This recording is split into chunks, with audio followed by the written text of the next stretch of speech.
ठीक है ना। तो अगर भरना है बीपीएससी मोटा मोटी तुमको, चलो एक बार एक मोटे तब तक आ रहे होंगे बाकी लोग। दो एग्ज़ाम आ रखे हैं राइट नाउ। तीन स्टेट आप लोग अलाउ हो सकते हैं जिसमें भरने के लिए एक एग्ज़ाम होता है, मतलब एक एग्ज़ाम आ रखा है आरपीएससी का, एक आ रखा है आपका बीपीएससी का। ठीक है, ये आरपीएससी मतलब राजस्थान पीसीएस और ये आपका बिहार पीसीएस। इसमें इसमें ना सिलेक्शन की प्रोबेबिलिटी बहुत ज़्यादा होती है बीपीएससी में, क्योंकि एग्ज़ाम बहुत हल्का होता है इसमें। ठीक है, प्रीलिम्स में एक पेपर होता है, चार पेपर होते हैं मेंस में, फिर इंटरव्यू। जैसे यूपी में अगर आप कंपेयर करेंगे तो यूपी में अलग अलग पेपर होते हैं ना, तो इसमें बट ठीक है। बट मैंने बोला ना हर एक चीज़ के अपने फ़ायदे अपने नुकसान हैं। तो फ़ायदे मैंने क्या बता दिया, पेपर का जो लेवल है वो बाकी के कंपेरेटिवली थोड़ा सा कैसा है, लाइट है, हल्का है। अच्छी चीज़ हो गई। निगेटिव चीज़ ये है जो मैंने आपको क्या बताया अभी, लोकेशन, कि आपकी जो पोस्टिंग होगी वो कहाँ होगी, बिहार में होगी। भाई बिहार पीसीएस है तो बिहार में रहना घूम फिर के, तो अल्टीमेटली आपको बिहार में ही रहना होगा, चाहे लाइफ टाइम। ऐसा नहीं कि आप इसके 2 दिन रह के मतलब 10 साल रह के फिर वापस आ सकते हैं, ऐसा नहीं है, पूरा यहीं रहना है। ठीक है साहब। तो थोड़ा सा सोच के, बहुत बार ऐसा होता है कि घर वाले कहते हैं हाँ कोई दिक्कत नहीं है, लेकिन इनिशियली जब सिलेक्शन हो जाता है ना उसके बाद मना कर देते हैं, तब बड़ा खलता है कि सारी मेहनत बेकार हो गई हमारी, ऐसा होगा। ठीक है, खास करके लड़कियों के लिए, आप लोगों के लिए दिक्कत होगी। ठीक है, तो कोशिश कीजिए अगर आप भरना है तो। अब बहुत हल्का एग्जाम है, बार बार कह रहा हूँ, एक पेपर है 150 मार्क्स का शायद प्रीलिम्स का होता है और 4 मेंस के होते हैं। पेपर बहुत हल्का है इसका। ये हुआ आरपीएससी। इसमें जो पहला फैक्टर है वो फैक्टर, मतलब ये वाला पेपर हल्का होता है ऐसा नहीं, इसमें 2 सेक्शन होते हैं। मतलब टोटल पेपर में एक जीएस का सेक्शन होता है और एक लोकल सेक्शन। लोकल का मतलब राजस्थान लोकल पूछता है। तो अगर मान लीजिए ये 100 क्वेश्चन का पेपर है आपका, तो 100 क्वेश्चन में करीब करीब 60 क्वेश्चन ये आपका क्या आता है, लोकल आता है। ये राजस्थान के लिए नेगेटिव है। अदर स्टेट वालों के लिए, भाई मेरे को राजस्थान का लोकल भगवान जाने कितना कितना लोकल पढ़ पाओगे। मैंने बताया ना लोकल, समझ रहे हो लोकल का मतलब क्या हुआ, कल्चर। लोकल का क्या हुआ, history, geography, polity, economy, science. Culture का सेक्शन जो होता है वो सब किसका, राजस्थान स्पेसिफिक। बड़ी दिक्कत है नहीं, कौन सी नहर कहाँ से निकल रही है, फला योद्धा का नाम बताइए जिसने लड़ाई लड़ी थी, एक्स वाई जेड से अगले क्वेश्चन आते हैं, तो कितना रट पाओगे। होता है ना भाई, आपके जैसे मैंने बताया था उस दिन एग्जाम कि वो हरेला करके कोई फेस्टिवल होता है, उस फेस्टिवल में पूछा हुआ था जो फीमेल ओढ़नी ओढ़ती हैं, चुनरी समथिंग, उस चुनरी का कलर क्या होता है, ये क्वेश्चन था। तो ये क्या होगा कि अगर आप लोगों ने अपनी मदर को या सिस्टर को देखा होगा उस फेस्टिवल को मनाते हुए तो आपको पता होगा। भाई लॉ मैं आपको बोल दूं करवा चौथ पे आपको लिखने हैं शॉर्ट नोट्स, तो आप लिख सकते हैं। लेकिन अभी साउथ का कोई भी एक त्यौहार एक ऐसा ले आओ जिसका नाम ही नहीं सुना आपने, मैंने हरेला ही बोला, हरेला पे लिखना है, क्या लिखोगे लिखो। फर्क समझ में आया। तो फर्क ये उन्हीं को होता है जो थोड़े यूज टू रहते हैं उनके। तो ये हुआ नेगेटिव। बाकी इसका जो जीएस का सेक्शन होता है, इसके जो 40 क्वेश्चन है, ये ज़्यादा से ज़्यादा आपको 15 से 20 मिनट लगने वाले हैं। पेपर राजस्थान का हल्का होता है, लेकिन राजस्थान का वेटेज क्या हो गया, वो गड़बड़ा गया। तो इसीलिए एक आरपीएससी और दूसरा एमपीपीसीएस का, ये दोनों एग्ज़ाम थोड़ी सी दिक्कत करता है यूपी वालों को, क्योंकि इनका लोकल बहुत खतरनाक पूछते हूँ। ठीक है, तो भरने में दिक्कत नहीं, निकलने में भी ऐसा नहीं कि सर चांसेस नहीं है, चांसेस हैं निकलने के, मेहनत थोड़ी सी ज़्यादा पड़ेगी।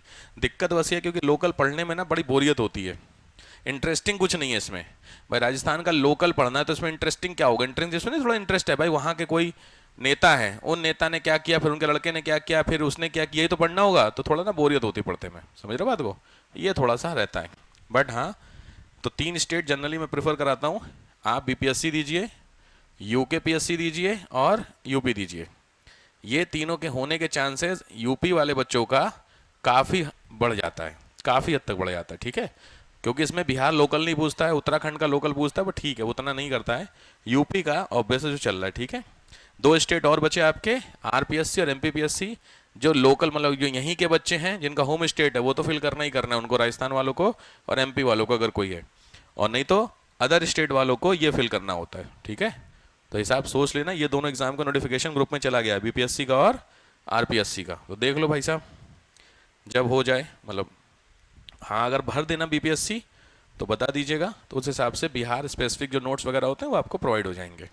बाकी जीएस का सेक्शन तो सेम होता है, जैसे यूपी में भी प्रीलिम्स आप देखो तो कुल मिला के कितने क्वेश्चन आते हैं यूपी में, यूपी के 10-12। तो सबसे बड़ी दिक्कत इसमें क्या है कि अगर कोई अदर स्टेट वाला भी भरता है तो उसको क्या है, अगर वो यूपी स्पेसिफिक ना भी पढ़े तो भी वो 10-12 क्वेश्चन तो नहीं आए, बाकी 140 क्वेश्चन तो आ रहे हैं जीएस वाले, ये फायदा हो जाता है। अब कहीं पे 60 क्वेश्चन स्पेशली 60% वहीं का पूछ लेगा तो फिर दिक्कत होती है, ठीक है ना। ये हल्का सा थोड़ा सा है, पता नहीं क्यों है। इस पे बहुत बार पॉलिटिक्स भी हुई है इस चीज़ को लेकर के कि ऐसा नहीं होना चाहिए, बट है भैया, सिस्टम है तो है। बिहार में किसकी गवर्नमेंट है, बीजेपी की या कांग्रेस की? आरजेडी की है, आरजेडी की। आरजेडी कौन है? आरजेडी नीतीश कुमार है। आरजेडी नीतीश कुमार नहीं है, जेडीयू नीतीश कुमार है। आरजेडी राष्ट्रीय वो तो जनता दल हो गया। कौन है आरजेडी? प्रसाद जी, लालू प्रसाद। तो उनकी गवर्नमेंट ना बना देना बिहार में तुम लोग, भाई क्या कर रहे हो यार। तो किसकी गवर्नमेंट हो गई? जेडीयू की गवर्नमेंट है, ठीक है। तो नीतीश कुमार तो बीजेपी अभी अलाइड पार्टी है ना इस समय, जेडीयू वाली, तो अभी भी वही है वो इसमें बेसिकली। दूसरे वाले में कौन सा मैंने बताया, राजस्थान में किसकी है? राजस्थान बीजेपी गवर्नमेंट है पक्का। कौन है सीएम राजस्थान के? ये हाल है। अभी तो इलेक्शन ही हुआ था राजस्थान का थोड़े दिन पहले, अपडेट हो ना, करंट अफेयर थोड़ा पता है दुनियादारी में क्या चल रहा है। रतन टाटा साहब का देख रहे हैं न्यूज़, उसमें आज सुबह से चल ही रहा है। लिटरली बंदा यार दुखी वाली बात थी यार, बनता है यार ऐसे लोगों की डेथ ना, मज़ा नहीं आता यार। कुछ लोगों को होता है ना कि अच्छा है, कुछ लोग होते हैं दर्द देके जाते हैं, रतन टाटा उसमें से ही थे, ठीक है। तो अगर अमीरों की बात की जाएगी तो ये अंबानी अंबानी टिकते नहीं है रतन टाटा के सामने, अगर इनकी दान दी हुई प्रॉपर्टी को भी ऐड किया जाए। 86% ऑफ प्रॉपर्टी ये डोनेट हो कर चुके हैं अपनी, 86%। तो उसके बाद 4000 CR पे खड़े हैं, आप समझ गए इतना हिसाब किताब में, तो 8000 आप समझ गए। तो 90% प्रॉपर्टी अगर किसी ने दान दे दिया तो उसके बाद अमीरी गरीबी की बात नहीं रह जाती है, फ़र्क यहाँ पड़ जाता है। तो थोड़ा सा है मतलब, ठीक है सिस्टम वाइज है। बड़े यार बड़े आदमी थे लोग, कह रहे ना कि आपकी सुई से लेकर के और हवाई जहाज़ तक सब किसका है, टाटा का। बस सीधी बात, हवाई जहाज़ मतलब एयर इंडिया, और आपके घरों में किचन में तो पूरा भरा ही है टाटा का, नमक और क्या क्या सब ऐड होता है। थोड़ा अपडेट रखिएगा। दूसरी चीज़ बहुत इंपॉर्टेंट न्यूज़ इस समय, नोबेल अनाउंस हो गए हैं, आप देख रहे होंगे।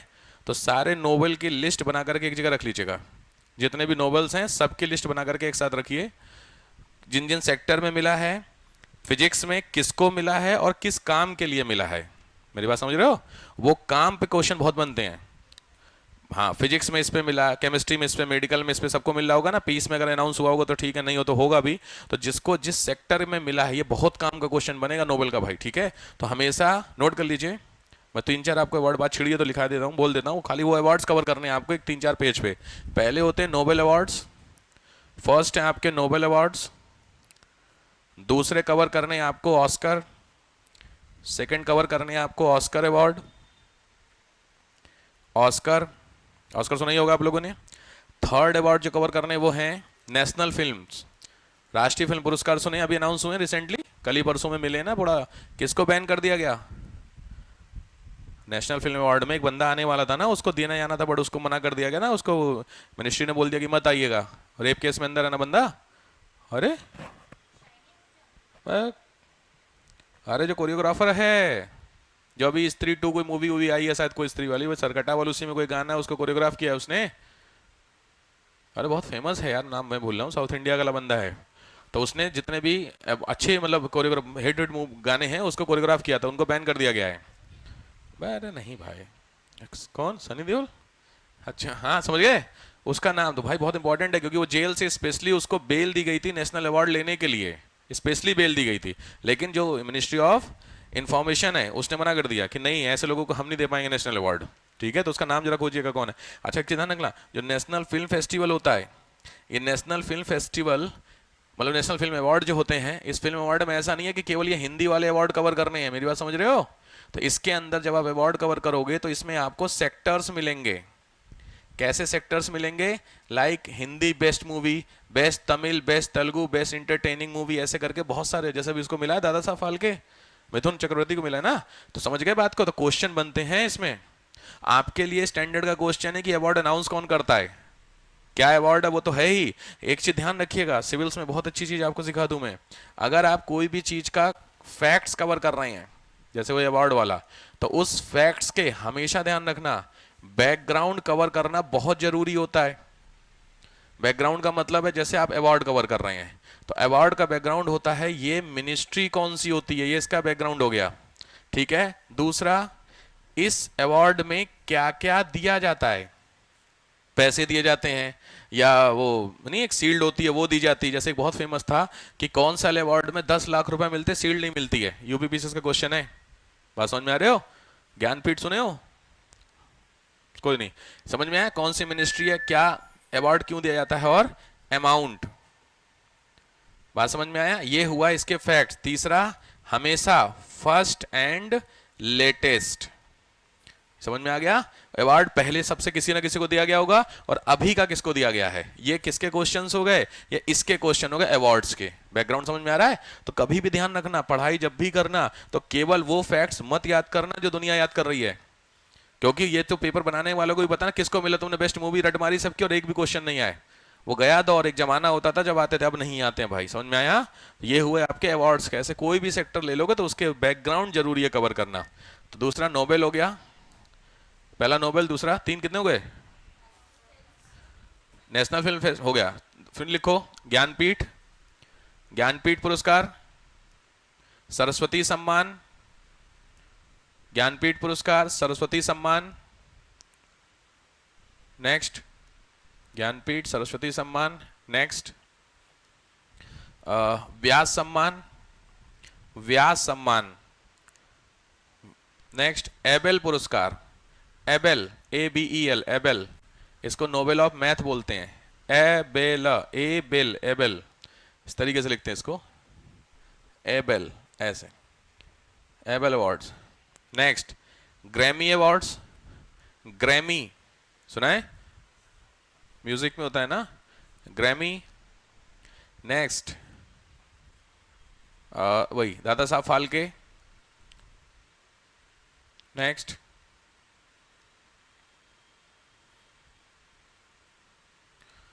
दादा साहब फाल्के हो गया ना।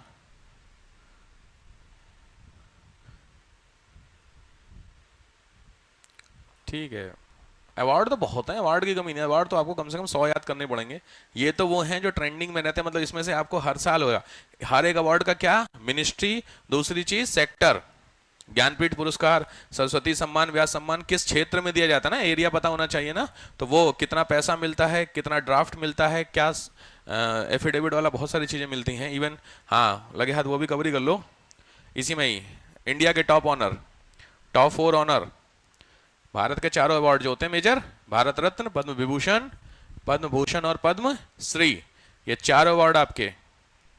और एक और हाँ याद आ गया, अर्जुन पुरस्कार, अर्जुन पुरस्कार और द्रोणाचार्य पुरस्कार, द्रोणाचार्य पुरस्कार, राष्ट्रीय वीरता पुरस्कार, नेशनल ब्रेवरी अवार्ड, राष्ट्रीय वीरता पुरस्कार। ये सभी जितने भी आपको हैं ये लास्ट 1 ईयर के आपको क्लियर, जिसमें जो नेशनल ब्रेवरी अवार्ड है ये 26 जनवरी को दिया जाता है, ठीक है। इसके अलावा जो द्रोणाचार्य ये सब अनाउंस होते रहते हैं, ठीक है भाई। तो ध्यान रखना, इसकी लिस्ट कर लेना। जब भी एग्जाम आप देने जा रहे होंगे अवार्ड के कम से कम 2 क्वेश्चन आते हैं, 2 अवार्ड में से आएंगे, 2 बुक्स आएंगी, 2 समझ रहे हो, फिट कर फिक्स जो क्वेश्चन होते हैं यहीं से होते हैं। अब इसमें से लॉजिक बात यह कि एक साथ आप याद कर नहीं पाएंगे, इसीलिए थोड़ा थोड़ा थोड़ा कर लोगे काम बन जाएगा आपका, ठीक है। तो घर पे जैसे अब क्या हो रहा है, अभी इसमें अनाउंस चल रहे हैं वो क्या नोबेल, तो आप रोज रोज के नोबेल कवर करते चलोगे तो आपका एक नोबेल एक जगह कवर हो गया। और फिर इकट्ठा जब नोबेल लिखने को कहूंगा ना तो पहले दूसरे नोबेल बड़े इंटरेस्ट से लिखोगे, लेकिन तीसरा चौथा पांचवा जब नोबेल लिखोगे ना भाई, 6 सेक्टर के नोबेल हैं, तो पहला दूसरा तीसरा तो आपने ठीक से नोट्स बनाए, चौथे पांचवें बोर होने लगोगे। तो अभी क्या रोज रोज तो एक एक अनाउंस हो रहे हैं, अभी 2 दिन पहले हुए तो फिर अभी होंगे, तो 2 दिन में एक तो आराम से लिख सकते हो, लिख सकते हो, खत्म। यही वो तैयारी होती है। माइनर जो मिस्टेक करते हैं वो बच्चे जो प्रिपरेशन कर रहे होते हैं, ठीक है। तो कोशिश करो थोड़ा थोड़ा करके करते चलो, काम बन जाएगा, ठीक है। तो इसको ऐसा भी नहीं है अब जैसे मैंने आज लिखा दिया तो घर गए और गूगल खोला सारे छान मारे आपने, कोई ऐसे कोई फायदा नहीं होता है। थोड़े थोड़े कीजिए, याद कर लीजिए, ठीक है। तो मैं कोशिश करूंगा। बाकी ये कवर अपनी एकेडमी तो वो सब क्या नाम जो मंथली मैगजीन तुमको मिलती है या जो तुमको वीडियो बनेंगे उस सब में कवर होगा, बट आप वो तो हमेशा उन चीज़ों को रिवीजन मोड के लिए रखिए। आपने जो कवर किए हैं और जो एकेडमी वीडियो भेज रही है उन दोनों में मैच करके देख लेना, क्या सही मैंने बनाए हैं नोट्स। मेरी बात समझ रहे हो? कहीं तो आपने गूगल से किया होगा तो क्या सही हो, जनरली तो भाई अवार्ड तो सही होंगे ना, बट फिर भी ये होते हैं, ठीक है। इसके अलावा लगे और लिखे देखो लिखी लो, अवार्ड्स मतलब यहाँ पे हो गए डेज लिख लो, एनुअल डेज, सालाना जो दिन होते हैं वो, साला दिन समझ गए, वर्ड ये डे जो होता है वो, और बुक्स, बुक्स, ये कम से कम तुम्हारे 6 क्वेश्चन होगा जो मैंने दे दिए, चाहे जो एग्जाम हो। आइए 100 क्वेश्चन अगर कोई एग्जाम है तो उसमें से 6 क्वेश्चन, 150 का एग्जाम है तो उसमें से 5 से 6 क्वेश्चन आना ही है इसमें से। ऐ दो दो तीन तीन क्वेश्चन जोड़ के चलोगे, ऐसे एग्जाम पास किया जाता। कभी भी इन चक्करों में मत रहना कि पूरा एक साथ हो पा, नहीं होता किसी का, समझ रहे हो। 100% प्रिपरेशन कब होती है, जब आप थोड़ा थोड़ा अभी से खाना शुरू करोगे। इस महीने अवार्ड कवर कर लिए, अगले महीने मैंने ये कवर कर लिया, तो इस तरीके से काम बन जाएगा, समझ रहे हो भाई प्रिपरेशन। तो इसीलिए बात छिड़ी है, इसलिए मैंने कहा चलो थोड़ा सा आइडिया दे देता हूँ। चलिए टॉपिक आइए, क्या होना है आज स्टार्ट। आईएनसी होना था, हो गया था, ये शुरू हो गया था, होना है। हेडिंग डालिए, एस्टेब्लिशमेंट ऑफ आईएनसी, कांग्रेस की स्थापना। एस्टेब्लिशमेंट ऑफ आईएनसी, कांग्रेस की स्थापना, कांग्रेस की स्थापना। आईएनसी का बैकग्राउंड बता दिया गया था आपको, मोटा मोटी सिचुएशन सब आई थिंक पूरी डिस्कस हो गई ना। नेशनलिस्ट की जो डिमांड थी, नेशनलिज्म की डिमांड्स कुछ लिखवाई गई थी आपको। कितनी डिमांड्स थी लगभग, डिमांड्स मतलब सिचुएशन जो बताई गई थी नेशनलिज्म का,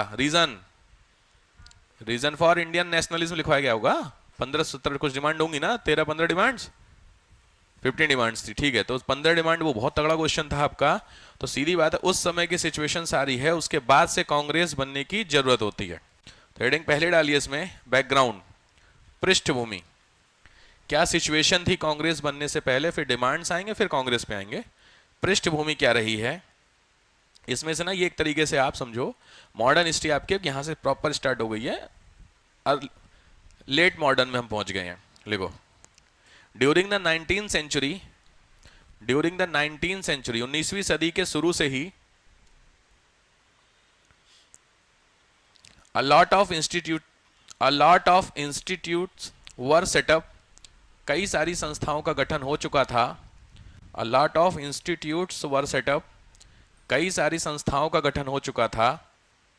But they were only limited aim, but they were only limited aim, लेकिन उनका सीमित उद्देश्य था।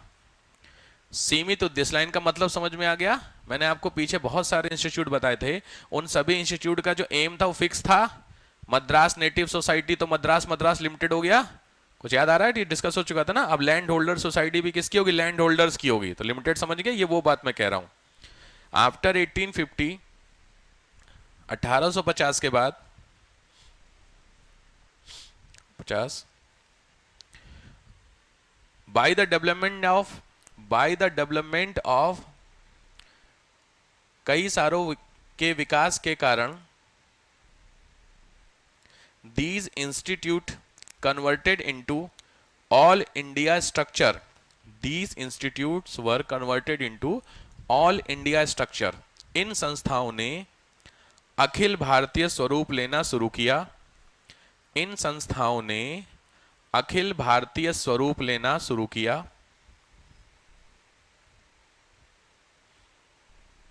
एट दैट टाइम, उस समय, a retired English civil servant, एक रिटायर अंग्रेज सिविल सर्वेंट, सिविल सेवक, नाम ध्यान से, A.O. Hume, A.O. Hume, Allan Octavian Hume, important नहीं है फुल फॉर्म, नाम आपको A.O. ह्यूम का होना चाहिए, ठीक है, बहुत इंपॉर्टेंट है। डार्क कर लीजिए, लाइन कर लीजिए, जो मन के। A.O. Hume proposed a all Indian organisation, एक अखिल भारतीय संगठन का प्रपोजल दिया, विचार दिया। Proposed an all Indian organisation for the all query of Indians, या ऑल प्रॉब्लम्स ऑफ इंडियंस, भारतीयों की सभी समस्याओं के लिए, मतलब इंडियंस की जितनी प्रॉब्लम थी उन सभी प्रॉब्लम का एक सॉल्यूशन देना, कि एक इस तरीके का स्ट्रक्चर होना चाहिए, ठीक है। तो आईएनसी किसने दिया है, ब्रिटिशर्स ने दिया है, ध्यान रखना, हमारा नहीं है। क्लियर हो रही चीजें, फर्स्ट थिंग। नेक्स्ट, एक्चुअली देखो, इंडियन सिविल सर्वेंट आपने लिखा है, इसका मतलब वो बंदे की पोस्टिंग इंडिया में होगी, तो इंडिया के जो लोग होंगे उनकी बहुत आसानी से समझता होगा कि नहीं चीजों को, प्रॉस एंड कौन समझता होगा, इसीलिए उसने बात की। एलन ह्यूम साहब थे, बढ़िया आदमी थे, गलत नहीं, मतलब ब्रिटिशर्स में खराब आदमी नहीं थे। इनिशियली जो गवर्नमेंट थी कांग्रेस, वो भी सही, मतलब वो ब्रिटिश गवर्नमेंट वो भी कांग्रेस को सपोर्ट ही करती थी कि कांग्रेस बढ़िया है। बेसिकली प्रपोजल कौन देगा, ब्रिटिशर्स, तो बनाएगा भी कौन, ब्रिटिशर्स, परमिशन भी कौन देगा, ब्रिटिशर्स। तो सीधा मतलब ये हुआ कि जो कांग्रेस होगी वो किसके लिए काम करेगी, ब्रिटिशर्स के लिए। तो इसमें क्या होगा, इसमें बस ये होगा कि इंडियंस को लगेगा कि एक ग्रुप बन गया, इसमें इंडियन भी खुश, ब्रिटिशर्स को लगेगा कि हमने ग्रुप बना लिया, ब्रिटिशर्स भी खुश। कायदे में ये ब्रिटिशर्स जो लोग होंगे, वो ये आईएनसी वाले जो लोग होंगे वो किसके लिए काम करेंगे, ब्रिटिशर्स के लिए। तो आप समझ रहे हैं, कायदे में देखा जाए तो डेवलपमेंट कुछ नहीं होगा, लेकिन इंडियंस लोग सेटिस्फाई हो जाएंगे कि हाँ चलो एक पॉलिटिकल ऑर्गेनाइजेशन तुम्हारा बन गया। शुरू की जो थीम थी वो यही थी, लेकिन बाद में होता क्या, इंडियन भाई खुरापाती लोग होते हैं, पढ़े लिखे लोग हैं, तो आप कब तक बेवकूफ बनाओगे। तो लॉजिक बात है, 1885 से लेकर के 1900, लगभग 15 साल आते आते जो कांग्रेस के लोग थे ना, उनसे लोगों ने सवाल पूछने शुरू किए, क्या कि साहब कांग्रेस क्यों बनी है। तो जवाब आया इसलिए बनी है। तो पूछा गया कि इसलिए अगर बनी है तो इस वाली चीज का जो टारगेट है उसमें कितना आपने अचीव किया। एक होता है ना मोटा मोटी, भाई आपने बोला कि ये कांग्रेस क्यों बनी, तो आपने बोला भारत की आजादी के लिए बनाई गई है, यही तो मेन एम था। तो भारत की आजादी के लिए बनाई गई है, इस आजादी के लिए कितने स्टेप अप आगे बढ़े हो भाई। 1885 से 1915 साल कुछ तो बड़े हो गए, 1% 2% कुछ भी। तो यहां पर कांग्रेस के लोग थे, उनका डिमांड, मतलब उनका जो जवाब नहीं था उनके पास, यहां से बात बिगड़नी शुरू होती है। सोचो सिचुएशन ऐसी है कि 1885 की सिचुएशन में कांग्रेस बनती है, और 1905 में जब भारत में कर्जन रहता है, कर्जन ना आगे पढ़ोगे, इस कर्जन का स्टेटमेंट है कि मेरे रहते रहते इंडिया में मैं कांग्रेस की मृत्यु देखना चाहता हूं। एक ऐसी चीज जिसको आपने ही पैदा किया, उसकी ही डेथ आप देखना चाहते हैं, इसका मतलब उसने कुछ दुखी करके रख दिया होगा कि नहीं। सेम कहानी है, तो कुछ तो कांग्रेस ने किया होगा ना ऐसा, क्या किया होगा वो आगे जानेंगे। बट अब लॉजिकली बात है, तो यहां पे समस्या, मतलब समझने वाली बात ये है कि जो ह्यूम साहब थे ये कौन थे, सिविल सर्वेंट थे। तो सिविल सर्वेंट थे, इनको इंडियंस के बारे में बेसिक आइडिया बहुत था। लिखो, during his time, during his tenure, अपने समय के, अपने समय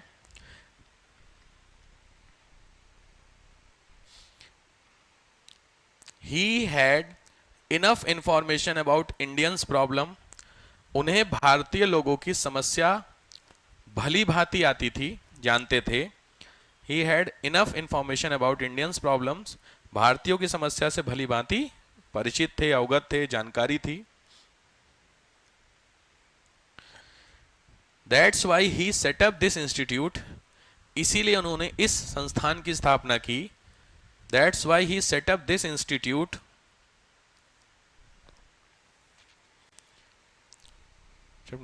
for, स्थापना की डैश, नंबर 1, मतलब ये स्पेशली मैं ह्यूम का व्यू बता रहा हूं, ह्यूम ने क्यों सेटअप किया था। Number 1 first point, to reach the Indians up to the British administration, भारतीयों का ब्रिटिश प्रशासन तक पहुंच। Reachness of Indian up to the British administration, मतलब इंडियन ब्रिटिश एडमिनिस्ट्रेशन तक पहुंच पाए, ऐसे पॉइंट के लिए। दूसरा, सेकंड पॉइंट जो भी है,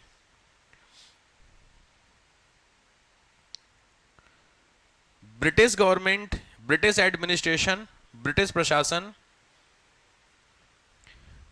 easily get the solution for Indian problem, British प्रशासन भारतीयों की समस्या को आसानी से सॉल्व कर सके, ब्रिटिश प्रशासन भारतीयों की समस्या को इजीली सॉल्व कर सके।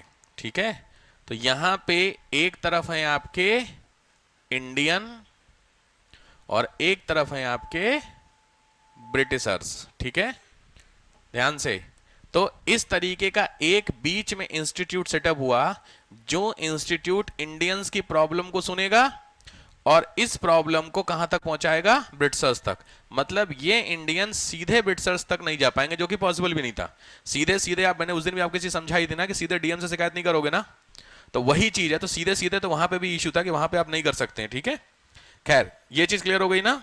तो इनका जो एम था कांग्रेस का सेटअप करने का, वो ये मेजर एम था जो आपने लिख लिया। ये किसका? हाँ, हाँ लिख लो। He was inspired by, he was inspired, next point, he was inspired by Mazzini. Mazzini का नाम सुने हैं आप लोग? कौन थे? जैसे गांधी जी इंडिया में थे ना, वैसे इटली के हैं ये। तो लिख लीजिए ब्रैकेट में, इटालियन नेशनलिस्ट, इटली के राष्ट्रवादी हैं मैजनी, MASSINI। और दूसरे हैं Garibaldi, Garibaldi, Garibaldi. He was inspired by, इनसे और इनसे, ही वॉज मतलब इनकी बात हो रही है, ठीक है। मैंने आपको लास्ट टाइम लिखा था 1883 में एक इंडियन नेशनल कॉन्फ्रेंस, याद है? इंस्टीट्यूट जब लिखवा रहा था तो वहां पे एक कॉन्फ्रेंस लिखवाया गया था, SN बनर्जी वाली, सुरेंद्रनाथ बनर्जी वाली, लास्ट लेक्चर में ही। तो वो उसकी भी जरूरत यहां पढ़ने वाली है आपको। चलो यहां तक समझ में आया? ये व्यू किसका हो गया? ह्यूम साहब का व्यू हो गया कि साहब इसलिए हमें काम होना था। चलो अब हेडिंग डालो, डिमांड्स। हेडिंग डालो, डिमांड्स, नेशनलिस्ट लोगों की डिमांड, डिमांड्स ऑफ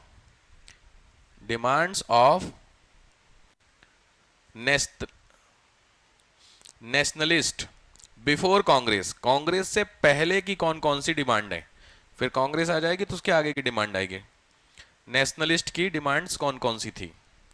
ध्यान से, बहुत इंपॉर्टेंट सेक्शन चल रहा है तो कोशिश करना ध्यान से। Demands of Indian nationalist before Congress और कांग्रेस के समय की डिमांड्स क्या होगी, दोनों में थोड़ा सा डिफरेंस होगा, ठीक है। चलो तो पहला आ जाओ, इंडियन इन ICS, पहली डिमांड। ये कुछ याद आ रहा होगा, कई बार आप पढ़ चुके, कोई नई चीज तो नहीं पढ़ रहे। भारतीयों को किस में डालो? इंडियन सिविल सर्विसेज में डालो, डालो डालो, ये बार बार बोल रहे थे, लेकिन ब्रिटिशर्स लोग देखो, सिविल सर्वेंट में अगर इंडियन को डाल देंगे तो सबसे नुकसान जान ही रहे हैं।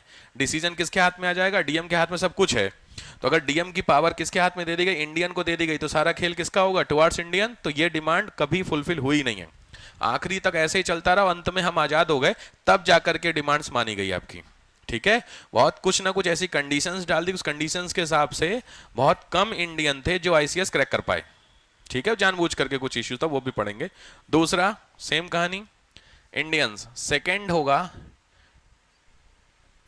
प्रेस, इससे बैन हटाओ, removal of ban from the press. जो प्रेस है उससे क्या करो? बैन हटाओ। आप लगभग किस समय की डिमांड कर रहे हैं? 18, कांग्रेस 85 में बनी है ना, तो 85 से पहले का ही तो खेल चल रहा होगा। इसी समय सबसे खतरनाक प्रेस वाला एक्ट आया था, याद है कुछ? कब आया था डेट? 18, वेरी गुड, 1878 का। तो स्पेशली ये इस वर्नाकुलर प्रेस एक्ट को लेकर के ही है, वर्नाकुलर प्रेस एक्ट को लेकर के ही है ये सारी कहानी, ठीक है। तो स्पेशली वर्नाकुलर प्रेस एक्ट पे बैन को खत्म करो, ये दूसरा था। तीसरा है कट करो, CU अरे यार, कट करो, क्या कट करो? कटिंग लिखो, कट करो क्या? आर्मी एक्सपेंसेस, आर्मी एक्सपेंसेस, सैन्य व्यय में एक्सपेंसेस, अरे समझ गया यार, ठीक है। आर्मी एक्सपेंसेस मतलब इसको हिंदी में बोलते हैं सैन्य व्यय। इसका मतलब क्या होता है? ध्यान से, इंडिया में आपने आर्मी रखी हुई है और उस आर्मी का खर्चा आप इंडियन से ही वसूल कर रहे हो, इसको कम कर दो, ठीक है। मतलब कम करो, लॉजिक है, मेरे को कंट्रोल करने के लिए आपने आर्मी रखी और उसका खर्चा भी आप मेरे से वसूल कर रहे हो, तो ये ठीक नहीं था। तो इसको कम करने का काम इन्होंने किया था, मतलब डिमांड की गई थी कि हमसे खर्चा कम कराओ, एक्सपेंसेस को कम करो। नेक्स्ट, नेक्स्ट,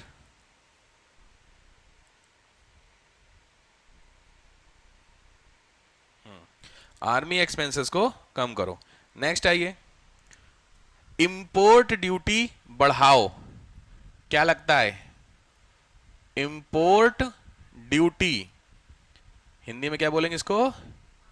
आयात शुल्क, ये बढ़ाने से हमें फायदा होगा, घटाने से? बढ़ाने से फायदा होगा हमें। इंपोर्ट ड्यूटी मतलब बाहर से सामान आएगा, उस पे अगर मैं टैक्स ज्यादा लगा दूं तो फायदे में है कि नुकसान में? सबको समझ में आ गई बात? लॉजिक इसका मतलब टैक्स ज्यादा हो जाएगा तो बाहर का सामान कम आएगा ना, तो कम आएगा तो हम अपना खुद का बनाएंगे कि नहीं बनाएंगे, ये फर्क था।